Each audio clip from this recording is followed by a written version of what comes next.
إن الحمد لله نحمده ونستعينه ونستغفره ونعوذ بالله من شرور أنفسنا ومن سيئات أعمالنا من يهده الله فلا مضل له ومن يضلل فلا هادي له وأشهد أن لا إله إلا الله وحده لا شريك له وأشهد أن محمدًا عبده ورسوله أما بعد فإن خير الحديث كتاب الله وخير الهدي هدي محمد صلى الله عليه وسلم وشر الأمور محدثاتها وكل محدثة بدعة وكل بدعة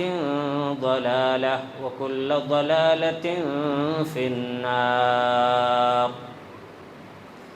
أعوذ بالله من الشيطان الرجيم. بسم الله الرحمن الرحيم. يا أيها الذين آمنوا اتقوا الله حق تقاته ولا تموتن إلا وأنتم مسلمون. يا أيها الناس اتقوا ربكم الذي خلقكم من نفس واحدة وخلق منها زوجها وبث منهما رجالا كثيرا ونساء واتقوا الله الذي تساءلون به والأرحام إن الله كان عليكم رقيبا. يا أيها الذين آمنوا اتقوا الله وقولوا قولا سديدا يصلح لكم أعمالكم ويغفر لكم ذنوبكم ومن يطع الله ورسوله فقد فاز فوزا عظيما. قال الله تبارك وتعالى في القرآن المجيد: حافظوا على الصلوات والصلاة الوسطى وقوموا لله قانتين. وقال النبي صلى الله عليه وسلم: سبعة يظلهم الله في ظله يوم لا ظل إلا ظله شاب نشأ في عبادة اللہ.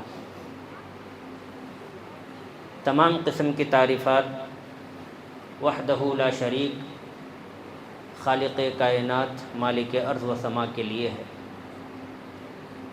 لاکھوں کروڑوں درود و سلام ہو اس ہستی اقدس و مقدس پر جن کا نام نامی اسم گرامی محمد الرسول اللہ صلی اللہ علیہ وسلم ہے.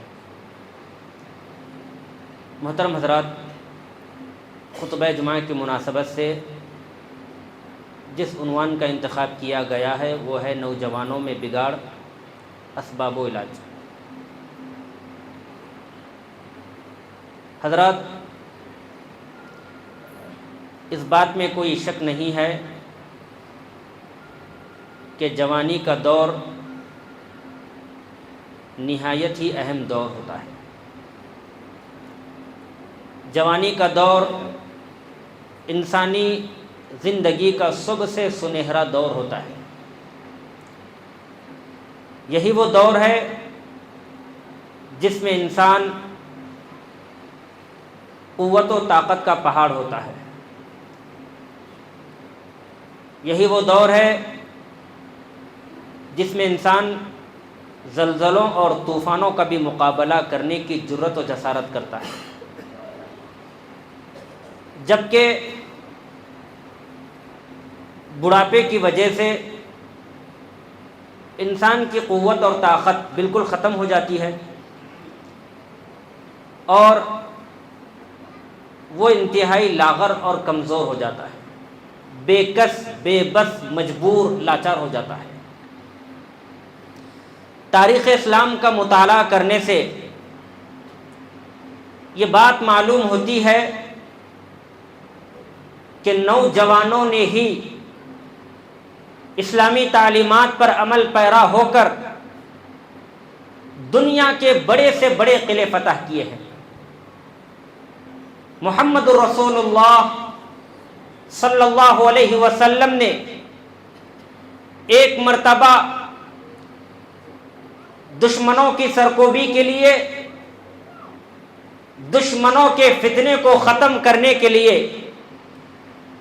سن 8 ہجری میں 3000 مجاہدین کا ایک لشکر ترتیب دیا، اور اس کا امیر زید بن حارثہ رضی اللہ تعالی عنہ کو مقرر فرمایا۔ ساتھ ہی ساتھ محمد الرسول اللہ صلی اللہ علیہ وسلم نے یہ وصیت بھی فرمائی مسلمانوں کو، کہا کہ اگر زید اسلام کی راہ میں شہید ہو جائیں تو اے جعفر اسلام کا جھنڈا تم اٹھا لینا، اور اگر جعفر بھی اللہ کے راستے میں شہید ہو جائیں تو عبداللہ بن رواحہ اسلام کا جھنڈا تم اٹھا لینا۔ یہ اسلامی لشکر جب مقام موتا تک پہنچا تو رومی 1 لاکھ سے زیادہ فوج لے کر مسلمانوں سے مقابلہ کے لیے نکل آئے، اور خود ہرقل 1 لاکھ سے زیادہ فوج لے کر اس نے پڑاؤ ڈالا ہوا تھا۔ جب خون ریز جنگ شروع ہوئی، معرکہ شروع ہوا، تو اللہ رب العالمین کی مشیت کے مطابق زید بن حارثہ رضی اللہ تعالی عنہ اسلام کے راستے میں شہید ہو گئے۔ نبی صلی اللہ علیہ وسلم کی وصیت کے مطابق اسلام کا جھنڈا جعفر بن ابی طالب رضی اللہ تعالیٰ عنہ اٹھا لیتے ہیں، مگر یہ بھی شہید ہو جاتے ہیں۔ ایسے موقع پر عبداللہ بن رواحہ رضی اللہ تعالیٰ عنہ آگے بڑھ کر اسلام کا جھنڈا اٹھا لیتے ہیں، مگر عبداللہ بن رواحہ رضی اللہ تعالیٰ عنہ بھی شہید ہو جاتے ہیں۔ یہ کے بعد دیگرے 3 امیر اس دنیا سے چلے گئے، شہید ہو گئے۔ اسلامی لشکر اب پریشان ہے، اب کیا کیا جائے؟ زید رضی اللہ تعالیٰ عنہ بھی شہید ہو گئے، جعفر رضی اللہ تعالیٰ عنہ بھی شہید، عبداللہ بن رواحہ رضی اللہ تعالیٰ عنہ بھی شہید ہو گئے۔ اب مسلمان پریشان ہیں، اسلامی لشکر پریشان ہے، اسلامی لشکر بالکل منتشر ہو چکا ہے۔ ایسے نازک موقع پر، ایسے نازک وقت میں ایک نوجوان کھڑا ہوتا ہے، آگے بڑھتا ہے، اور گرتے ہوئے اسلام کے جھنڈے کو اپنے ہاتھوں سے اٹھا لیتا ہے، اسلام کے پرچم کو اپنے ہاتھوں سے تھام لیتا ہے، جسے دنیا خالد بن ولید رضی اللہ تعالیٰ عنہ کے نام سے جانتی ہے۔ جی ہاں، خالد بن ولید رضی اللہ تعالیٰ عنہ آگے بڑھ کر اسلامی لشکر کو اکٹھا کر کے رومیوں پر پوری طاقت و قوت کے ساتھ حملہ کر دیتے ہیں، اور خود خالد بن ولید رضی اللہ تعالیٰ عنہ اس جنگ میں اس پرجوش انداز میں جہاد کرتے ہیں، لڑتے ہیں، کہ اس دن ان کے ہاتھ سے تقریباً 9 تلواریں ٹوٹ جاتی ہیں، جس کی وجہ سے دشمن گھبرا کر میدان جنگ سے راہ فرار اختیار کر جاتے ہیں۔ حضرت خالد بن ولید رضی اللہ تعالیٰ عنہ جو جنگی مہارت رکھتے تھے، موقع کو غنیمت جان کر اسلامی لشکر کو رومیوں کے چنگل سے بچا کر محمد الرسول اللہ صلی اللہ علیہ وسلم کی خدمت میں صحیح و سلامت لا کر کھڑا کر دیا۔ تو اللہ کے نبی صلی اللہ علیہ وسلم نے اس دن حضرت خالد بن ولید رضی اللہ تعالی عنہ کا لقب سیف اللہ رکھا۔ اس واقعے سے اندازہ لگائیے، غور کیجئے گا، کہاں 3000 کا لشکر اور کہاں 1 لاکھ سے زیادہ کا لشکر جرار، مگر پھر بھی یہ 3000 کا لشکر 1 لاکھ لوگوں سے مقابلہ کرنے کے لیے تیار ہے۔ یہ ایمانی قوت و طاقت ہے، یہ نوجوانی کا دور ہے، یہ جوانی کا نشہ ہے، جس میں انسان 1 لاکھ نہیں 2 لاکھ لوگوں کا بھی مقابلہ کرنے کی ہمت و جرأت کر سکتا ہے۔ یہ حضرت علی رضی اللہ تعالیٰ عنہ ہیں جنہوں نے جوانی کے عالم میں خیبر کو فتح کیا، جنہیں دنیا فاتح خیبر کے نام سے جانتی ہے۔ یہ اسامہ بن زید رضی اللہ تعالیٰ عنہ ہیں جن کو محمد الرسول اللہ صلی اللہ علیہ وسلم نے صرف 18 سال کی عمر میں ایک اسلامی لشکر کا امیر منتخب کیا۔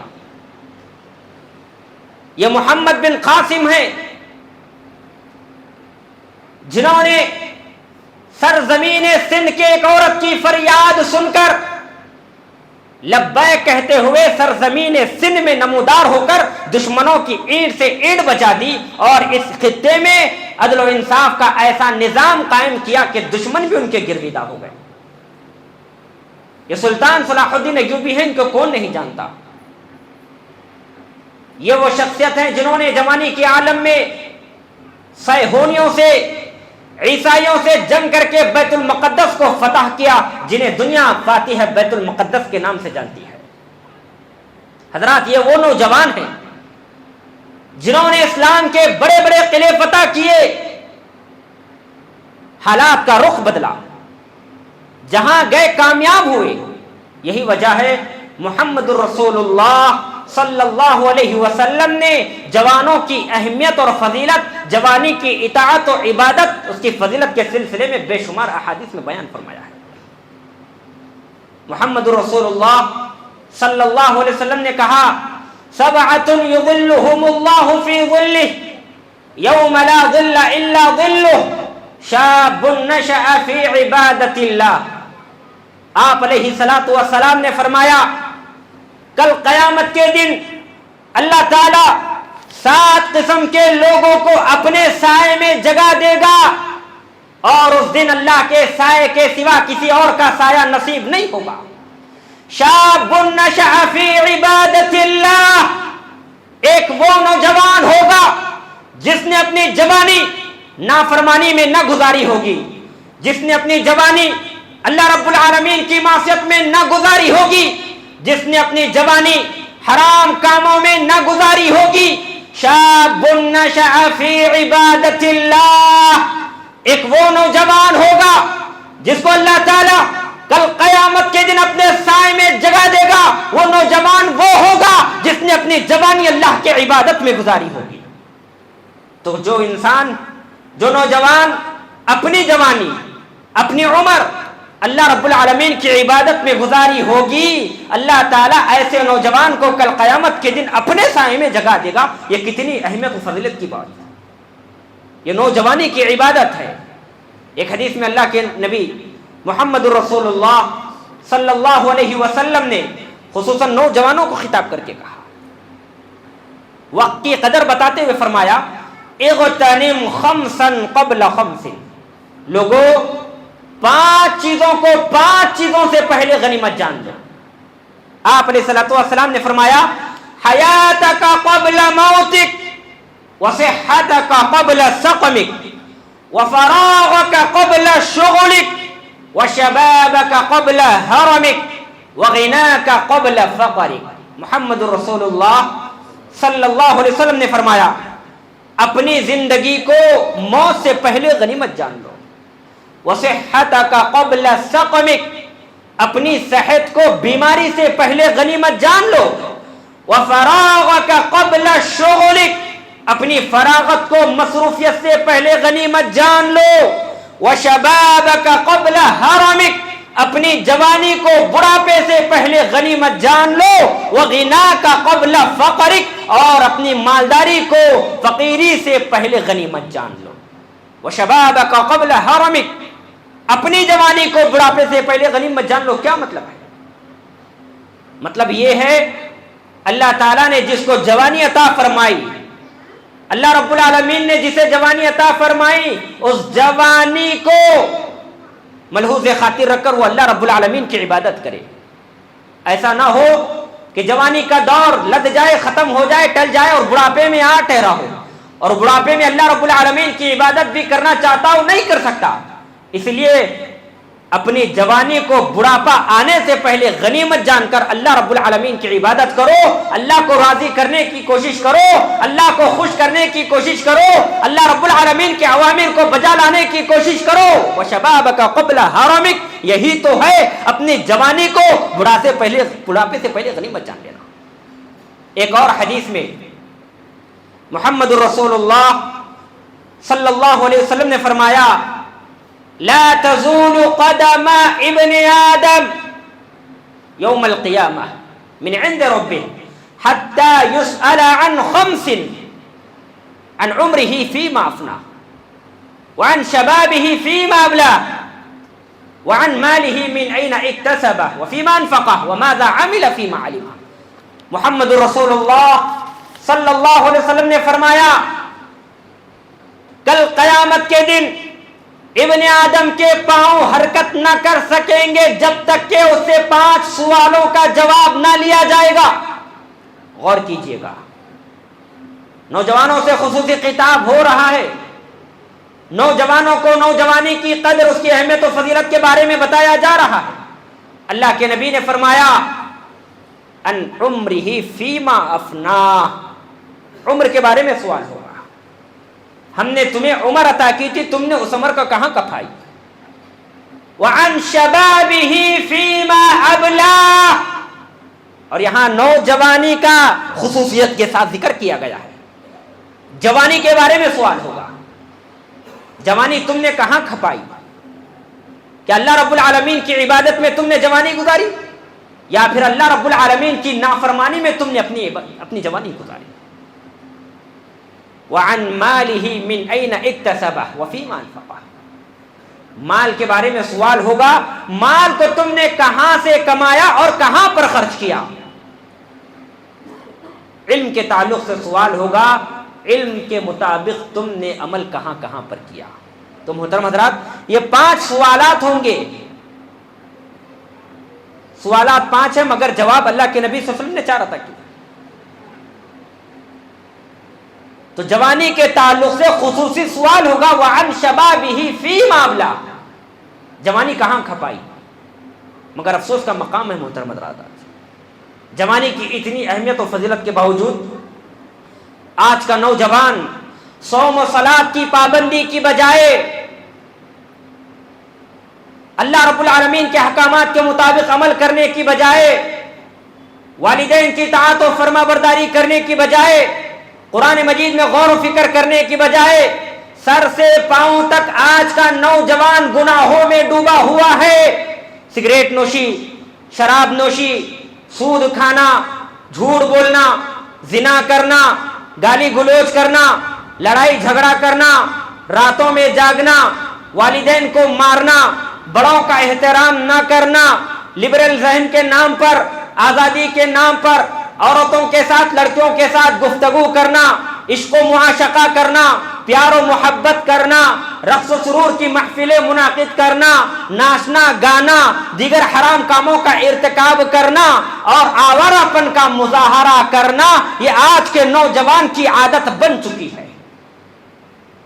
محترم حضرات، آج اگر دیکھا جائے نوجوانوں میں ہر اعتبار سے بگاڑ آ چکا ہے، اخلاقی اعتبار سے، معاشرتی اعتبار سے، معاشی اعتبار سے، خاندانی اعتبار سے، اقتصادی اعتبار سے، ہر اعتبار سے آج نوجوانوں میں بگاڑ آ چکا ہے۔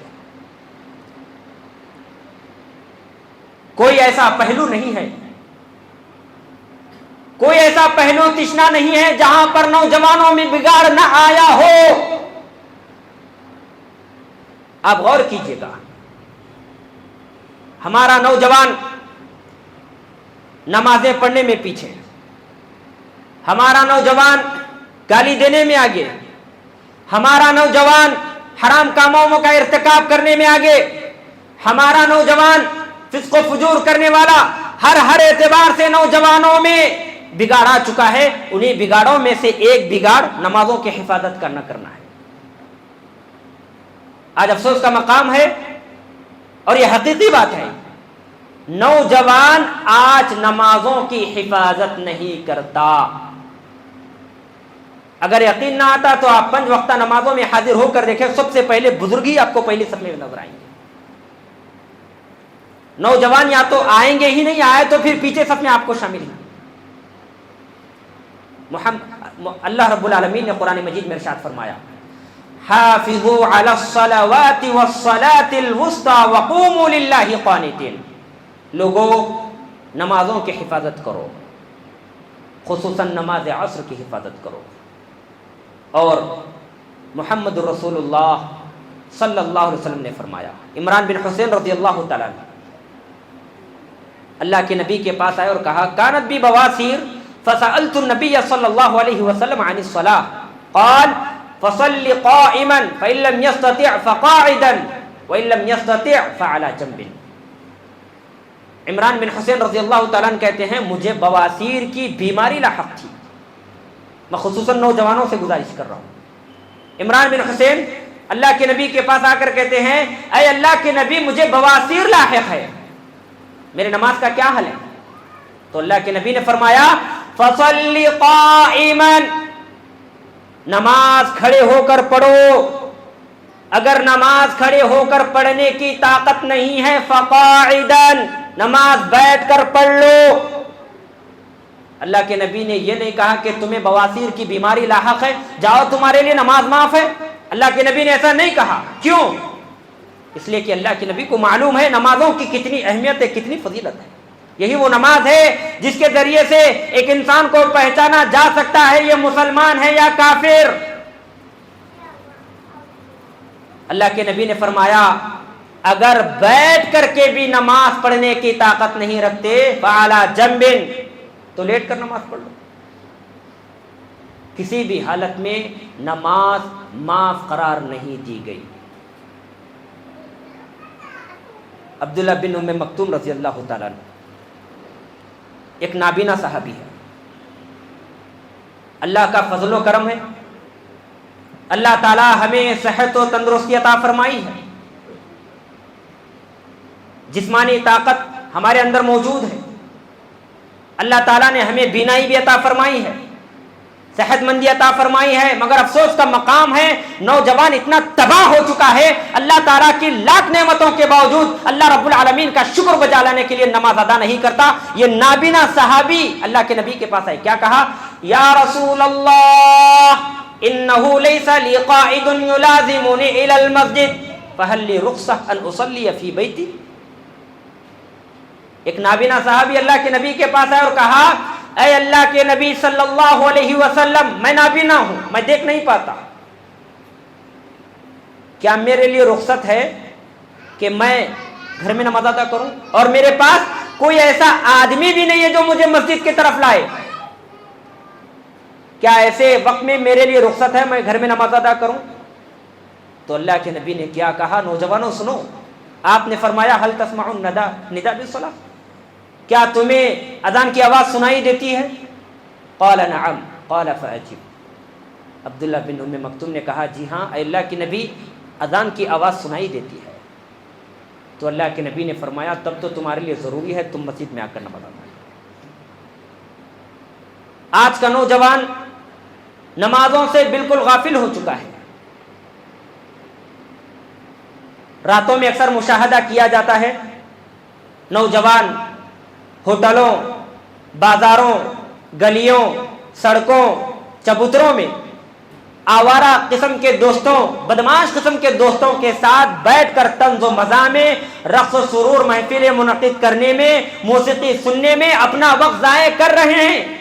تعجب کی بات تو یہ ہے کہ یہ رات بھر جاگتے ہیں، مگر جیسے ہی فجر کی اذان ہوتی ہے، مؤذن صدا لگاتا ہے، حی علی الصلاۃ حی علی الفلاح، لوگوں آؤ کامیابی کی طرف آؤ، نماز کی طرف آؤ، اللہ تعالیٰ کی طرف آؤ، تو یہ نوجوان فسق و فجور میں ڈوبا ہوا مسلمان، فسق و فجور میں ڈوبا ہوا نوجوان اللہ رب العالمین کی طرف آنے کی بجائے، نمازوں کی طرف آنے کی بجائے، اللہ تعالیٰ سے توبہ استغفار کرنے کی بجائے، معافی مانگنے کی بجائے، گڑ گڑانے کی بجائے، عین اذان کے موقع پر اپنے گھروں کی طرف رواں دوا تو ہو جاتا ہے، مگر اللہ کے لیے، اللہ کی رضا کے لیے، اللہ کی خوشنودی کے لیے، اپنے گناہوں کی معافی کے لیے مسجد میں آ کر نماز ادا نہیں کرتا۔ یہ آج کے نوجوانوں کا طریقہ بن چکا ہے، ان کا یہ وتیرہ بن چکا ہے۔ نماز ہو رہی ہے، نماز کو چھوڑ دیتے ہیں، اذان کو چھوڑ کر اپنے گھروں کی طرف لپک کر جا کر وہاں پر آرام دہ ہو جاتے ہیں۔ یہ بہت بڑا بگاڑ ہے۔ ایک طرف مؤذن صدا لگا رہا ہے، حی علی الصلاۃ، آؤ نماز کی طرف، اور یہ رات بھر جاگ رہا ہے، دوستوں کے ساتھ طنز و مزاح، دوستوں کے ساتھ اپنا وقت ضائع کر رہا ہے، اذان کے موقع پر اپنے گھر کی طرف چلا جا رہا ہے۔ کیا ایسا نوجوانوں میں آج نہیں ہے؟ محمد رسول اللہ صلی اللہ علیہ وسلم نے فرمایا تھا، من حافظ علیہا کانت لہو نورا و برہانا و نجاتا۔ اللہ کے نبی نے فرمایا جو نمازوں کی حفاظت کرتا ہے، یاد رکھیں نمازوں کی حفاظت نہ کرنے کی وجہ سے انسان جہنم میں چلا جائے گا۔ اللہ تعالیٰ نے قرآن مجید میں فرمایا فویل للمصلین، ویل ہے ان نمازوں کے لیے جو اپنی نمازوں میں غفلت برتتے ہیں۔ غور کیجئے گا، نماز ہم اور آپ پڑھتے ہیں، اگر ہماری نمازوں میں سستی، غفلت، لاپرواہی ہے تو ہم ویل کے مستحق ہیں۔ ویل جہنم کا یہ سب سے نچلا گڑھا ہے۔ فویل للمصلین، ویل ہے ان نمازوں کے لیے، جہنم ہے جو اپنی نمازوں میں غفلت برتتے ہیں، سستی اور لاپرواہی کا مظاہرہ کرتے ہیں۔ اب اندازہ لگائیے ان نوجوانوں کا کیا حال ہوگا جو نماز ادا ہی نہیں کرتے۔ اور ایسے لوگوں کا ذکر قرآن مجید میں اللہ تعالیٰ نے ایک اور مقام پر فرمایا، کل قیامت کے دن جنتی جہنمیوں سے سوال کریں گے، ما سلککم فی سقر، بتاؤ تمہیں جہنم میں کس چیز نے پھینکوا دیا ہے؟ کیا جواب ہوگا؟ جواب یہ نہیں ہوگا کہ ہم شراب پیا کرتے تھے، ہم سود کھایا کرتے تھے، ہم گناہ کے کام کیا کرتے تھے۔ پہلا جواب کیا ہوگا؟ لم نک من المصلین، ہم نماز ادا نہیں کیا کرتے تھے، ہم نماز نہیں پڑھا کرتے تھے، ہم نمازوں کی حفاظت نہیں کیا کرتے تھے، ہم نمازوں پر مداومت نہیں برتا کرتے تھے۔ لم نک من المصلین وَلَمْ نَكُ نُطْعِمُ الْمِسْكِينَ، اور ہم مسکینوں کو کھانا بھی نہیں کھلایا کرتے تھے۔ وَكُنَّا نَخُوضُ مَعَ الْخَائِضِينَ، یہاں پر خصوصاً نوجوانوں کا ذکر کیا گیا ہے، ہم گپ شپ کرنے والوں کے ساتھ گپ شپ کیا کرتے تھے۔ نوجوان بھی رات بھر گپ شپ کیا کرتے ہیں اور اپن کا مظاہرہ کرتے ہیں، نماز ادا نہیں کرتے۔ وَكُنَّا نَخُوضُ مَعَ الْخَائِضِينَ، ہم گپ شپ کرنے والوں کے ساتھ گپ شپ تو کیا کرتے تھے مگر نماز ادا نہیں کرتے تھے۔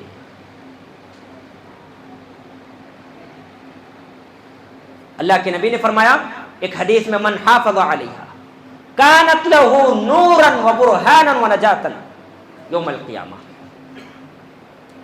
جو انسان نمازوں کی حفاظت کرتا ہے، نمازوں پر مداومت برتتا ہے۔ نمازوں پر مداومت برتنے کا کیا مطلب ہے؟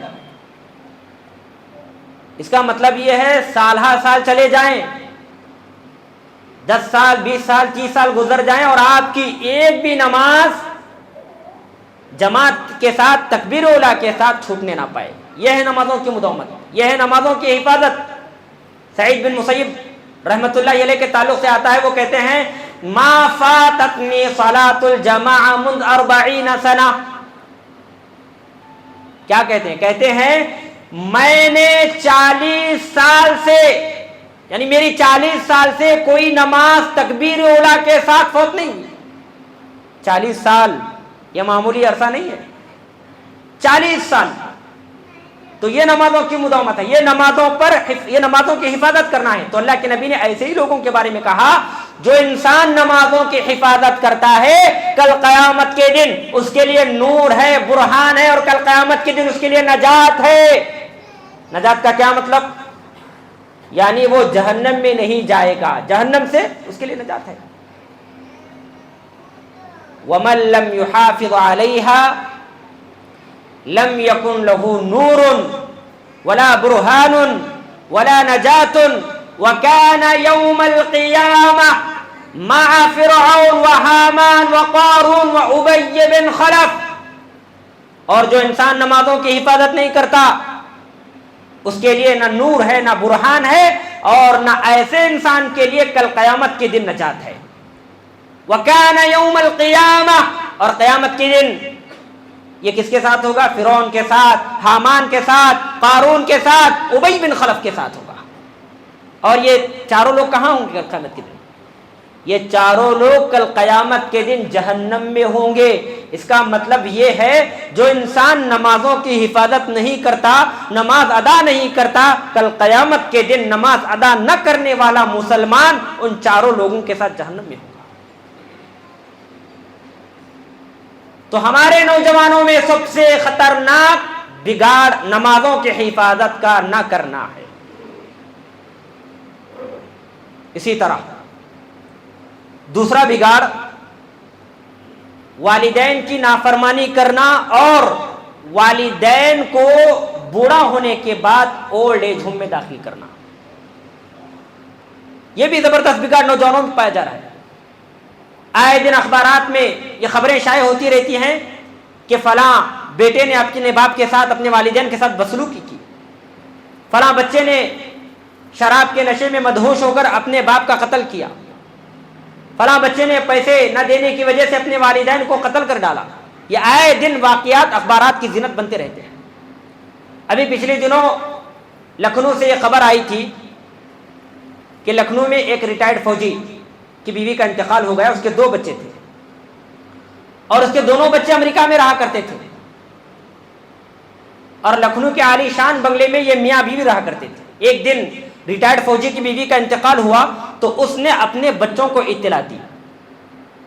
بچوں کے انتظار میں لاش کو 2 دن تک رکھا گیا۔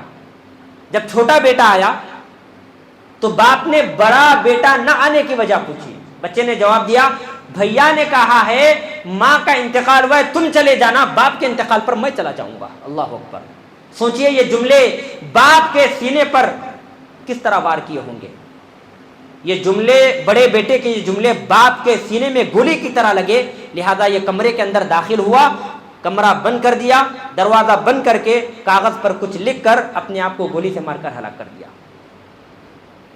گولی کی آواز سن کر پڑوسی دوڑ پڑے تو دیکھا یہ بوڑھا بھی دنیا کو چھوڑ کر جا چکا ہے۔ کاغذ اٹھا کر دیکھا تو اس میں لکھا تھا، بیٹے میں بھی تیری ماں کے ساتھ چلا جا رہا ہوں، اب تجھے میرے وفات کے وقت آنے میں تکلیف محسوس نہیں ہوگی۔ یہ ہمارے نوجوانوں کا حال ہے۔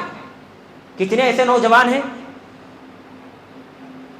جن کو اللہ رب العالمین نے والدین جیسی نعمت سے نوازا ہے، اس نعمت کی قدر کرنے کی بجائے، ان کی اطاعت و فرما برداری کرنے کی بجائے، ان کا کہا ماننے کی بجائے، ان کی خدمت کرنے کی بجائے، ان کو خوش اور ان کو راضی کرنے کی بجائے، کتنے ایسے نوجوان ہیں جو اپنے باپ کو، اپنے والدین کو اولڈ ایج میں داخل کرتے ہیں۔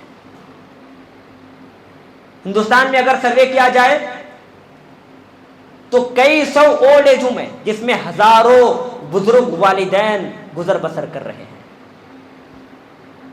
کتنے ایسے مسلم نوجوان ہیں جو اپنے ماں باپ کی عزت کرنے کی بجائے، ان کی خدمت کرنے کی بجائے، اپنے والدین کو ان کی بیماری کا بہانہ بنا کر، بیرون ملک میں سکونت پذیر ہونے کا بہانہ بنا کر، ان کی خدمت نہ کرنے کا بہانہ بنا کر اپنے والدین کو اولڈ ایج میں داخل کر دیتے ہیں۔ اور ستم بالا ستم یہ ہے، ستم پر ستم یہ ہے، سال ہا سال گزر جاتے ہیں، اولڈ ایج ہوم میں بھی اپنے والدین سے ملاقات کرنے کے لیے نہیں جاتے، اور یہ والدین اپنے بچوں سے ملنے کی خواہش ہی میں اس دنیا سے رخصت ہو جاتے ہیں، مگر اپنے بیٹوں کو نہیں دیکھ سکتے۔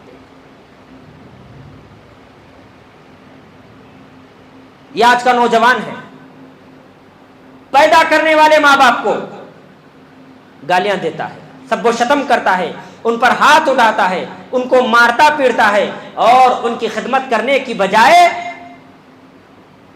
ان کو اٹھا کر اولڈ ایج میں داخل کرتا ہے۔ محمد رسول اللہ صلی اللہ علیہ وسلم کے پاس ایک صحابی آئے اور آ کر کہا، اے اللہ کے نبی مجھے یہ بتائیے میرے حسن سلوک کا سب سے زیادہ مستحق کون؟ آج اکثر نوجوان ہیں، اور یہ حقیقی بات ہے، کوئی انکار کی جرات بھی نہیں کر سکتا، نوجوان اپنے دوستوں کی خدمت کرتے ہیں، ان کے ساتھ حسن سلوک کے ساتھ پیش آتے ہیں. اگر ان کی شان میں کسی قسم کی تنقیص ہو جائے, کمی ہو جائے, اپنے والدین سے جھگڑ پڑتے ہیں, اپنے گھرانے کو سر پہ اٹھا لیتے ہیں, رشتہ داروں کی اعزاء وقارب کی خدمت کرتے ہیں, جبکہ سب سے زیادہ خدمت کے مستحق والدین ہیں. والدین کے بعد ہی ایک دوست کو مقام دیا جائے گا خدمت کا, والدین کے بعد ہی اپنے رشتہ داروں کو ان کی خدمت کا اور ان کے حسن سلوک کا مقام دیا جائے گا. سب سے پہلے نمبر 1 والدین. اللہ کے نبی کے پاس ایک صحابی آئے اور آ کر کہا, اے اللہ کے نبی مجھے یہ بتائیے میرے حسن سلوک کا سب سے زیادہ مستحق کون؟ تو اللہ کے نبی نے فرمایا تمہاری ماں. صحابی نے پھر پوچھا اس کے بعد کون؟ اللہ کے نبی نے فرمایا تمہاری ماں. صحابی نے پھر پوچھا اس کے بعد کون؟ اللہ کے نبی نے فرمایا تمہاری ماں. صحابی نے چوتھی مرتبہ پوچھا اے اللہ کے نبی اس کے بعد کون؟ تو اللہ کے نبی نے فرمایا ابوک, اب تمہارے باپ. ایک اور صحابی اللہ کے نبی کے پاس آئے اور آ کر کہا یا رسول اللہ انی اصبت ذنبا عظیما فهل لی توبہ؟ قال هل لك منه؟ قال لا. قال هل لك من خالہ؟ قال نعم. قال فبرها. ایک صحابی اللہ کے نبی کے پاس آئے اور آ کر کہا اے اللہ کے نبی میں نے بڑے گناہوں کا ارتکاب کیا ہے. بڑے گناہ, ذنبا عظیما, بڑے گناہ, چھوٹے گناہ نہیں, بڑے گناہ کا ارتکاب کیا. فهل لی توبہ, کیا میرے لیے توبہ ہے؟ تو اللہ کے نبی نے فرمایا کیا تمہاری ماں موجود ہے؟ انہوں نے کہا نہیں اللہ کے نبی میری ماں نہیں ہے. تو اللہ کے نبی نے فرمایا هل لك من خالہ, کیا تمہاری خالہ موجود ہے؟ انہوں نے کہا ہاں اے اللہ کے نبی میری خالہ موجود ہے. تو اللہ کے نبی نے فرمایا جاؤ ان کے ساتھ خدمت کرو, ان کے ساتھ حسن سلوک کا معاملہ کرو, یہ تمہارے لیے توبہ ہے. غور کیجئے گا اس حدیث مبارکہ پر.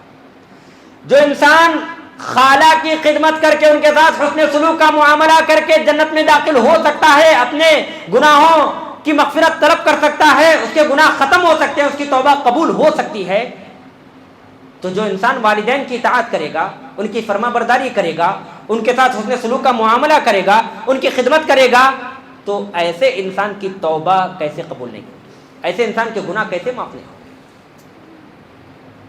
تو محترم حضرات یہ بگاڑ ہے, اور بگاڑ کے چند اسباب بھی ہیں. میں سرسری طور پر بات کہہ کر اپنی بات کو ختم کرنے کی کوشش کروں گا. نوجوانوں میں بگاڑ کے اسباب میں سے سب سے بڑا پہلا سبب دین سے دوری ہے. ایک نوجوان اگر دین سے دور ہو جائے تو ظاہری سی بات ہے وہ گمراہی کے راستے پر آ جائے گا, اور گمراہی انسان کو تباہی اور بربادی کی طرف دعوت دیتی ہے. نمبر 2, نوجوانوں کے بگاڑ کے اسباب میں سے ایک سبب علماء سے دوری بنائے رکھنا, علماء سے نفرت کرنا, علماء سے بغاوت کرنا, علماء کو حقیر جاننا, علماء کو کمتر سمجھنا. اگر وہ علماء جو عوام الناس کو جنت کی طرف لے جانے والے اعمال بتائیں گے اور جہنم سے روکنے کی کوشش کرتے ہیں, ایسے علماء سے بغاوت کرنے کا صاف مطلب یہ ہے نوجوانوں میں بگاڑ آ چکا ہے. ایک انسان, ایک نوجوان جب علماء سے دوری اختیار کرے گا, علماء ربانیین سے کنارہ کشی اختیار کرے گا, تو اس نوجوان میں گناہوں کے ساتھ ساتھ, تباہی و بربادی کے ساتھ ساتھ ایمانی خطرات میں بھی وہ لاحق ہوگا. نمبر 3, غلط صحبت اختیار کرنا. نوجوانوں کی تباہی, نوجوانوں کے بگاڑ کے اسباب میں سے ایک سبب غلط صحبت, غلط دوستی اختیار کرنا. محمد رسول اللہ صلی اللہ علیہ وسلم نے فرمایا تھا الرجل علی دین خلیل فلینظر احدکم من یخالل. آدمی اپنے دوست کے طریقے پر ہوتا ہے. اگر دوست شرابی ہے تو نوجوان بھی شرابی ہو جاتا ہے. اگر دوست حرام کاموں کا ارتکاب کرنے والا ہے تو نوجوان بھی, اس کا دوست بھی حرام کاموں کا ارتکاب کرنے والا ہوگا. اگر نوجوان خدا ترس ہے, اللہ سے ڈرنے والا ہے, تو اس کا دوست بھی اللہ سے ڈرنے والا ہوگا. اگر ایک دوست ایک مسلمان نمازی ہے تو اس کا دوست بھی نمازی ہوگا، صوم و صلات کی پابندی کرتا ہے تو اس کا دوست بھی صوم و صلات کی پابندی کرتا ہے. اسی لیے اللہ کے نبی نے فرمایا الرجل علی دین خلیلہ فلینظر احدکم من یخالل، آدمی اپنے دوست کے طریقے پر ہوتا ہے لہذا وہ دیکھے کس کو دوست بنا رہا ہے. تو محترم حضرات، یہ عنوان تھا اور یہ چند بگاڑ اور ان کے چند اسباب تھے. اللہ سے دعا ہے اللہ تعالی ہم تمام کو محمد الرسول اللہ صلی اللہ علیہ وسلم کی صحیح معنوں میں اتباع کرنے کی توفیق عطا فرما. آمین. وآخر دعوانا ان الحمد للہ رب العالمین.